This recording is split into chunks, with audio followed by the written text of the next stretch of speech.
na anyị ga na-ewetara gị akụkọ ndị gbara elu n'ihu akwụkwọ kwa ụbọchị.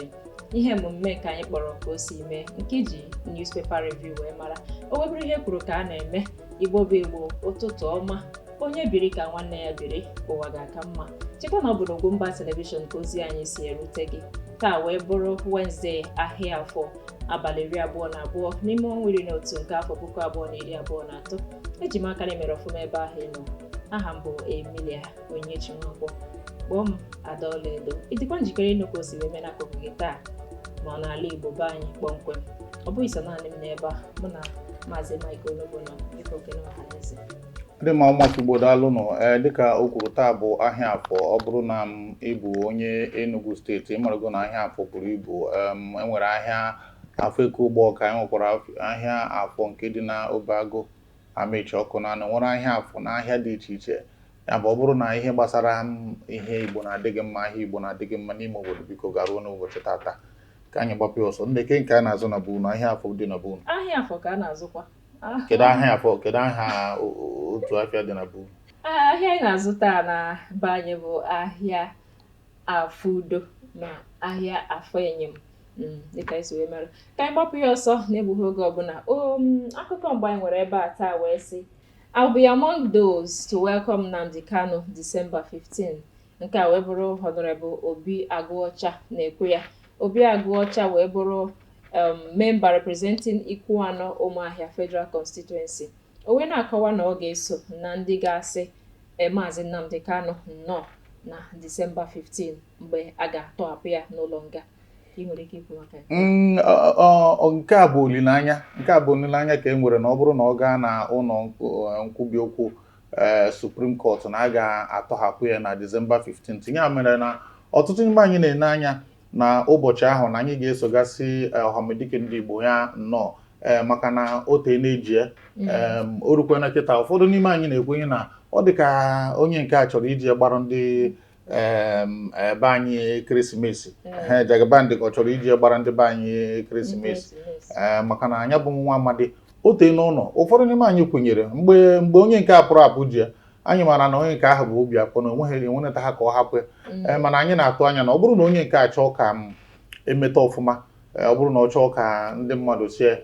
na ihe a na-akpọ rule of law na ọ na-enwe isi, o ruo n'ụbọchị ahụ ekwesịrị ịhapụ ya maka na enweghị iwu ji mana mbụ mana kịta akwa. Ya mere biko ndị be anyị ga na-ene anya ka na-ekpekwa ekpere n'oru ụbọchị ahụ na ndị ihe ndị iwu, ndị ọkaiwu na ndị ikpe na Supreme Court ga-atọhapụ ọhamadike ndị Igbo.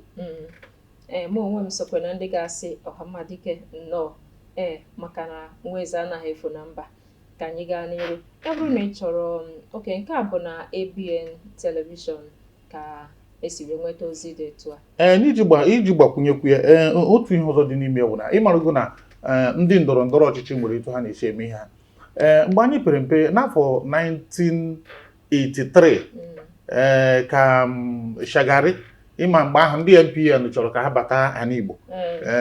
Igbo bụkwa na Anambra na Imo mgbe ahụ enweghị etu ha ga-esi bata n'ihe na-abụghị ị ga-agbagharụ nna ya ukwu bụ Ojukwu wee gbagharị esi ya si na Cote d'Ivoire wee bata. Ya bụ n'afọ 1982 maka na a na-akwado ntụnye aka na 1983 wee gbaghara Ojukwu ka ọ bata iji wee metụ ndị Igbo aka n'obi. Ya bụ na ikekwe ọ bụrụ na ndị APC chọrọ ihe ha ga-emere ndị Igbo ka obi dị ha mma, ka obi dị ha mma, ọ bụrụ na obi dị ha dị ndị Igbo mma, anyị nwee ike ịtụnyere ndị APC. Mana biko onye a gwara amarana,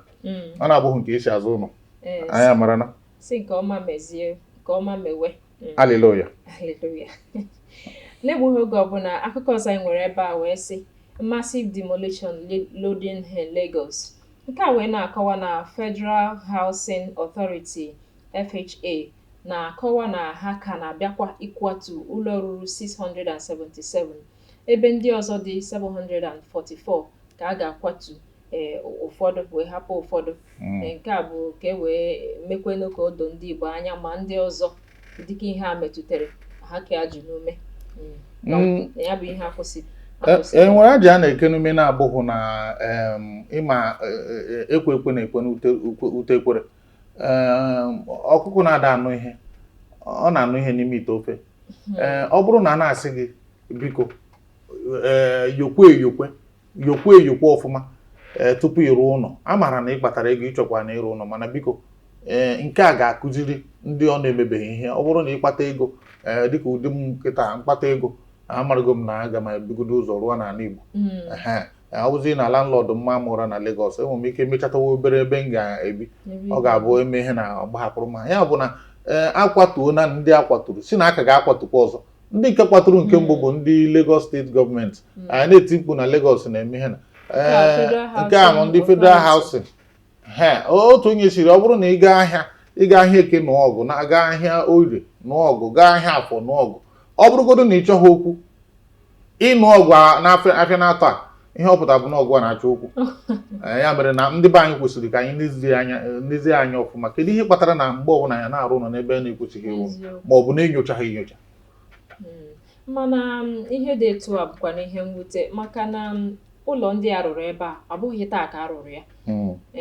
mana ọ na-adịzi m ka a ga-asị na mgbe ndị a rụchara ụlọ a na-emeghe ya nyocha maọbụ na gọọmenti ekwughọ na-ekwe ebe a ga-arụ ụlọ ma na-ekwe ebe na-agaghị arụ ụlọ kedu ndị bụ ndị a na-eresi ndị Igbo ala ebe ahụ ọ bụkwa sọsọ ndị Igbo mana ịmago na ndị Igbo ka ọka nkụ n'ahụ maka na anyị nwa na-arụ ụlọ ofu ihe bụ na amara m na ndị gọọmenti na-eme ka ndị Igbo ghara isi maka na dịka m kwuru ndị Lagos emechana ndị federal gọọmenti na-achọ ime nke ha enwekwana ọtụtụ ebe dị iche iche n'ala Igbo maka amara m na ọchịchị gara aga n'Enugu steeti onye a na-akpọ Mazi Nnamdi onye nyere onye nọ n'ikikere ndị na-emezi ụlọ ndị gịnị development gịnị nwa ọ bụ onye isi ya n'Enugu steeti ọ kụtụkọtara ụlọ ndị mmadụ ọ kụtụkọtara ọkụ ebe ọkụ ogbo amaghị m ka ụfọdụ n'ime ha abụ ndị akụtụrụ n'ụzọ ziri ezi maọbụ na mana ndị mmadụ tikọtara mkpu nsị nwoke ma ọzi nkụtụ na-agụ ya bụ na nkụtụ ụlọ ote na ọ dịwara n'aka ndị gọọmenti maka na gọọmenti ga-enye gị na ha ga-ebunye gị nnu mara mmiri soro gị n'azụ ya bụ a na-asị gị bịa rụọ ebe a rụọ ebe a mbọsị aka nna anụ ozi na federal minista Wike nke nọ n'Abuja na-ekwu okwu na ụlọ aka ga-akụtụ ka nkụ ya bụ na nkụtụ ihe anyị nọzi kịta bụ nkụtụ afọ a na afọ na-abịa bụ nkụtụ emechakwara ịfụ na ọkwa ndị otu ha ga-arụ ụlọ n'ime ebe ahụ hapụkwara ihe a na-ekwu ebe a na-akụtuchi ụlọ ọ dị gọọmenti ga-abịazi n'owere ya mmekwa ha a sị na ọ gafere n'ọgba mmiri ọzọ dị ka ibe o nwere otu esi asị ndị ahụ ndo ngwa na nke a jide ọ bụrụ na ị nweghị CFO enwere ihe ọbụla mere eji kụtuo ụlọ ọ bụrụ na a kụturu ya n'ụzọ ziri ezi ikekwe ọ bụrụ na enwere ihe a chọrọ ime asị ka ejide ebe a wee rụọ ya ọ bụrụ na ị nweghị CFO aha wụkwa nke a bụ ihe efu nke a ga-akụziri anyị ihe biko si ndị Igbo mezie n'ọfụma otu ụkwụ n'ụzọ nke ọzọ n'ụlọ ọ ga-aka mma etu ahụ ka anyị gaa n'iru akụkọ ọzọ anyị nwere ebe a wee sị military asks federal government to tackle Finland over southeast insecurity nke a wee bụrụ Chief of Defence Staff General Christopher Musa na-agwa gọọmenti etiti si ha lezie anya na gọọmenti Finland maka na ebe a ka onye abi Simon Ekpa si lezie anya ebe ahụ ka mara ihe mere Simon Ekpa na ọnyanwa mere enweghị nnwere onwe ji wee dị nkwafu ọbara ma nke nwanụ ji wee na-eme na ala anyị bụ South East ọ bụrụ na isi m kwuo aga m asị na eziokwu onye chịburu Naijiria Sani Abacha kwuru sị na ọ bụrụ na enwere ihe ọbụla bụ ọnọdụ adịghị mma n'ụdị nchekwa garụ n'ihu gafee otu ụbọchị n'aka ndị ọchịchị so n'ime ihe a bụ eziokwu ọ bụrụ na ndị ọchịchị tinyere aka kamgbe ahụ a na-ekwu okwu na ihe a na-abatakwa n'ala Igbo na ọ na ha abatakwa si mara etu a ga-esi mee ya anyị niile kwadoro nnwere onwe nke Biafra mana mụnwa akwadoghị na mmadụ ga-anọ na bie na Finland na-arachawa nkwụ na-aṅụ nkwụ oru n'abalị ya na nwunye edina ọ na-aracha aka ọsịzie ụmụnne m ha buru egbe chụgharịwa m na ọ bụrụ na m pụta ụbọchị Mọnde Ugwumba akwadoghị nke ahụ ihe anyị kwadoro bụ na ihe ọbụla ga-eme ka anyị nwere onwe anyị kwadoro ya na kwadosie ike mana ọ bụghịzi nke maka na inene ya kịta ndị anyị na-ebunyere egbe ụfọdụ n'ime ha abụghị ndị ga-anapụta ya bụ egbe ya bụ inye ịkụnye enwe mmiri dịkwa mfe mana napụtazie ya iko ọ ihe mere mgbe a nụsịrị ọgụ oshi ji wee karịa n'ala Igbo maka na ndị wetara egbe mechaziri ya bụ na ihe a na-ekwu bụ na ọ bụrụ na ndị gọọmenti ga-atinye ya ọnụ asị gwa nwanne anyị nwoke Simon Ekpa biko ya zuo amakwa ọ bụrụ na ị na-azụrụ anyị ka anyị nwere onwe ọ dị mma etu ahụ mana ya bụzi nne nke igbusisi anyị tupu anyị nwere onwe anyị ọ dịghị mma etu ahụ a na-ekwu okwu ihe karịrị nde 3 egburu na mgbe a nụrụ ọgụ abịazikwa kịta ha na-enwere onwe a na-azọ Biafra a na-azọ Biafra ikiri n'ugwu ụfọdụ vidiyo anyị na-afụ n'ihe na-eme n'ọhịa ala Igbo ọ bụkwa nke ndị Fulani na-eme ma ọ bụ nke ndị ọzọ na-eme na ọwụ nke ndị Igbo na-eme enwe nke m furu ha gburu isi mmadụ anọkọtasị na ndị ESN na ndị Ebube Agụ na ha na-egbu onwe ha na ha na-eme nke ha niile ewe Igbo ọ bụrụ gịnị ndị gọọmenti isi na-adịghị mma na ofu nwoke nọ Finland rijuo afọ sizi na aga na-ama aka mbakwa mana ihe chọrọ ịghọta ebe ahụ bụ ihe a na-eme ihe a Simon Ekpa na-eme ọ ka federal gọọmenti of Nigeria ka ha nwee ike itinye uche n'ihe banyere Nnamdi Kanu ka tọhapụ ya na nga maka na ihe nche mere ha ji eme ihe sit at home na ka ọ bụ ihe ijụọ m ga-asị gị na ịmarụgo na enwe ihe a na-akpọ civil disobedience nke mbụ bụ na mgbe a malitere ndị malitekwa ya abụghị Simon Ekpa ndị malitere ya bụ ndị DOS ndị IPOB DOS ihe ha jikwuru mmalite ya bụ ka ndị mmadụ marụ na anyị niile kwụ Nnamdi Kanu n'azụ ya bụ ka a tọhapụ ya bụ civil disobedience bụ ihe dị mma iwu kwadoro ya na ị ga na-eme ihe a ka e wee marụ na ihe a na-eme gị na ọ na-erute mana enweziri mgbe o ruru ya bụ ihe kịta echekwara m na ọ ka dịzi Simon Ekpa n'aka maka na ndị egbe bịagoro aka ka gasị na ndị omekome ndị ọzọ na-achọzi ọdịmma ndị Igbo onye ọbụla ejide gị ya ha nwude gị ya n'aka werezi ya na-eme ihe ọzọ ihe nke ka nje ebe ahụ bụ na ọ ka bụkwa Simon Ekpa Biafra bụ ihe na-aza aja afọ anọ maka na o nwere ndị pụtagoro wee foro ntụtụ tasị ebe ọ bụ ndị a bidoro ihe a anyị ga-emezi ya n'ụzọ ọzọ ka o wee dizikwe ka ndị a bụ ha nwaka na-eme akpa aja agwa ejidugo afa ha mee ọtụtụ ihe na-adịghị mma ndị ọ na-ewute anyị maka na ebidoro ya na-asị ihe a dị mma anyị na ha aga n'ihu mana o ruo n'ọnọdụ a ga-asị na nke a bụ nwaanyị ga-wuru agụba dọkasịa ike ya bekasịa ike ya si ya na-emegide di ya ịnọ n'ụlọ ụbọchị Mọnde enweghị ihe ebe ị ga agụụ bịa ịma nsị agụụ na tata bụ Mọnde ya agụkwana enwere onye na-arịa ahụ enwere onye nwere nsogbu ọbụla ịma nsị ya nsogbu cherekwa ahụ maka na taa bụ Mọnde anyị kwadoro ihe ọbụla a ga-eme ka atọhapụ Nnamdi Kanu ugbu ọtụtụ ndị Igbo anyị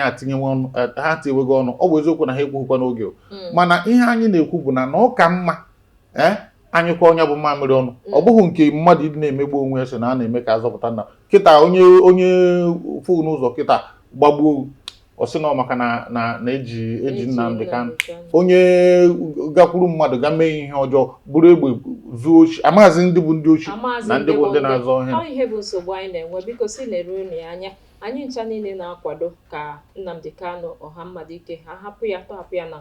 nga ka nwoke mmadụ laruo ụlọ mana a ga-enebakwu anya ka a mara ndị bụ ndị ajọ mmadụ ajigoro ihe a were na-akpazi aja agwa n'obodo ka na-etinyekwe ndị kedu aha ha ndị IPOB na-ete aha ha unyi maka na ọ dịghọzi mma si leruo anya ka mara nke na-eme eme ngwa ka anyị gbapụ ya ọsọ ọ bụrụ na ị chọrọ ịgụtakwu ihe gbasara akụkọ a gaa na Premium Times ka ị ga-agụrụ ya ọfụma ọzọ dịka ibi ebe a wee sị why we introduce Naira redesign during election periods nke a wee bụrụ aka chịbụrụ obodo anyị Naijiria bụ Buhari na-ekwu nke a ihe mere ha ji wee wepụta Naira redesign mgbe e mere ntuliaka na 2023 ya bụ nwoke o kwesịrị ka aka na-ege ntị na Naijiria maka onye bụ nwoke bịara dọghachi Naijiria azụ dọghachi anyị azụ n'ụdị dị egwu ọ dọghachiri anyị azụ ihe karịrị 10 afọ gara aga ekwesịghị ka na-ege ntị ikekwe ọ bụrụ maka na etu eji onye otu ya maka na mụa so na ofu onye kwenyere na ihe Emefiele mere adịghị mma na ya nwere itinye aka na ndọrọ ndọrọ ọchịchị bụ ihe mere o ji menwe ụfọdụ ihe o mere isi na a na-emegharị naira ọ bụrụ ka a na-akwado ịzụ ọchịchị kịta onye nke a banyere anyụa na ịkpapụ mana ịmagonu na mgbe ụfọdụ a na-ahapụ ike nyụrụ ahụ wee na-eke isi ọkpọ ọ bụrụ na ebe ihe kwesịrị ime ma onye a kwesịrị ịkpọpụta ya kịta jụọ ya si ya nwoke m ihe ahụ mere ka etu esi mee ya gịnị kpatara eji mee maka ya bụ ihe ataka anya afọ anyị ekwesịghịzi ime ihe na ya bụ ihe ọ na-ekwu hapụ ya na ọ narụ ya ga-aṅụ okwu na nwunye ya nke ka m njọ bụ na ihe nwe kwuru ihe mere ji wee mee naira redesign enweghị ọkwa isi n'akụkọ ahụ si na ọ sị na ihe mere ji wee mee nke a bụ ka ụmụ Naijiria ghọta na ọchịchị adịghị mfe wee na-etule nke a wee si na aghọta m ihe ọ pụtara maka na ndị mmadụ ataka ụfụ ka e mewere ya bụ ihe naira ịma na ya bụ nwa amadi a sị na akụ gụrụ agụ ada arụ afọ nwata erie na ihe ọ na-amụrụ anya ọ ga-arahụzi ụra ọ zọkọta n'ọchịchị azọkọta ọchịchị nke bụ na ọ bụrụ na o nwetaghị ohere ichi Naijiria ndị mmadụ kara isi na ọ bụkwara na ọ chịrị na ihe karịa ịdị mma ọkwa ọ bịa na chia mgbe ya ga-anọra mana o nwere otu onye na-ada asị na ọ bụrụ na Buhari pụọ na Naijiria ga ha asịkwa ọ bụkwa na anyị ma hapụ ya ọ ka nọrọ etu ọ bụla ọ dị ọka n'anya obi anyị ga na-aga n'ihu ebe Chukwu na-adị ndụ anyị ga-adị ndụ anyị ga na-aga n'ihu ya bụrụ na ị chọrọ ịmatakwu ihe gbasara akụkọ a ị gaa na akwụkwọ Vanguard gagụrụ ya nke ọma ọzọ dịka ibe ebe a wee sị Judiciary is putting soldiers' lives at risk nke a wee bụrụ Chief of Defence Staff General Christopher Musa na-ekwu ya General Christopher Musa na-ekwu nke a ịmanụ na ihe o kwuru bụ eziokwu mana ọ ka mma etu ọ na-erukwu ha n'ahụ maka nkọwa okwu ya bụ na ha na-agbagharị mee ihe niile jide ndị Boko Haram na ndị akpọrọ bandits na ndị akpọrọ ihe ejidecha ha tupu ị na-esi na ihe na-apụ ọ bụrụ na ofu jọji ma ọ bụ ofu magistrate atọhapụ na ha si ha na mana aka jikwa Nnamdi Kanu eji afọ one kịta na-emente emimo mgbanụ isizikwanụ gịnị ọ bụrụ na ịgagharịa na obodo kịta ikekwa mara na onye bụ onye abalị dị egwu maọbụ na enwere etu agwa ya dị isi ka unu jikọta ọnụ kpọrọ ya kpọgara ndị uwe ojii iru ha n'ebe ahụ kpakpakpa o si n'ebe ahụ pụta ọ gakwutezi erisi nwoke m ọmụa ka ị gara kpọrọ polisi mụa ka ị ga-akpọtara ndị eke ịnọ na nsogbu ya bụ na ihe na-eme anyị bụ ndị ọdịnarị mmadụ emeghekwana ma ndị amị etu ọ na-abụrụ anapụta ha nwere ndị ha jidere ejide atọhapụ ha ozugbo ikekwe uche ya agbabeghị na ya bụ ihe abata ya n'ime akpa ya bụ ihe ọ na-agbara ọsọ abata ya n'ime akpa maka na ọ bụghị naanị na a na-atọhapụ ha nọ na gọọmenti gara aga na-abụrụ onye mechaa asị na ndị a bụ repentant ndị repentant akpọrọ ha kponye n'amị mgbe ha hapụziri ihe na batazie n'amị gị na ha na-anọzi n'ọfịs kedu ihe ị chọrọ nke a bụ ka ha ghọtazienu na ihe na-agụ nwaanyị na-agụ onye tụgharịa maka na anyị nwa bụ gịnị nwanụ ka a na-akpọdo anyị ndị bloody civilian bloody civilian ihe na-agụ anyị nwa na-agụzikwa ndị amị si biko lezienụ ya anya maka na ịma na anyị maara na ọ bụghị sụsọ ha nwa ọ bụghị sụsọ nsogbu ọ na-ekwu kịta abụghị sụsọ ndị judges maka nke a na-ekwu bụ nke akpọga court nke enyekweghị na ọda enwere ndị na-anaghị eruzi court onye isi enye ọda kịta ọ na ha ekwu ihe na ọ naghị etiji aja na ndị court na-eme nke na-ada agakwana court asịzi na ndị nke a na ha echegharịcha ndị ha gbagburu mgbe ha na-eme ihe na maka echegharịcha nke ahụ ebunye ha ụfọdụ n'ime ha ka a na-akpọpụ obodo oyibo akpọga obodo oyibo aga were ego anyị ga-eji baa uru na Naịjirịa wa ịga zụọ ha haziere ha ọnọdụ mana ụmụ nwaanyị ha gburu di ha nwunye ndị soja egburu di ha akwụbeghị ha penshọn akwụbeghị ha penshọn akwụbeghị ha gratuity achụpụ ha na baraks ọ ka iwe fụ na mgbe ụfọdụ arụrụ ana na-aba uru n'obodo anyị bụ Naịjirịa mana Ahịzechukwu otu aka ọ dị njọ ọ ga-adị mma udo dị Igbo bụ Igbo ebe a ka anyị na-eweta ya n'isi njedebe maka na ọ bụ ka anyị gụwa akwụkwọ gbara n'ihu akwụkwọ na nke taa ndị rutere anyị aka ịmara na ya agaghị ala mana cheta na anụ gbala taa echi bụ nta biko ya bụrụ na ihe anyị na-eme na-amasị gị binyere anyị aka ịhụnanya tinye ozi na ngalaba ozi kesaa ozi ya masịrị mere Ugwumba telivishọn echefuna na aha m bụ Emilia Onyinyechi Nwankwọ kpọọ m Adaọlaedo na Kene Ọhaneze tupu anya na ọ dị m Igbo bụ Igbo ekene m unu na Disemba 15th ebidono m tụkọwa ego m ga-eji gaa Abuja ka m soro waga na Ọhamadike ịtọ ụbọchị a ga-atọhapụ ya ihe a bụ ekpere asịghị m unu na a na-atọ isikwu na nkwu mana ama m na site na amara Chineke na ọ ga-apụta ụbọchị ahụ wee na-asị ise ọ ga-eme ngwa ụbọchị a ga-akpụ ise akpụzi afọ ọnụ ndewo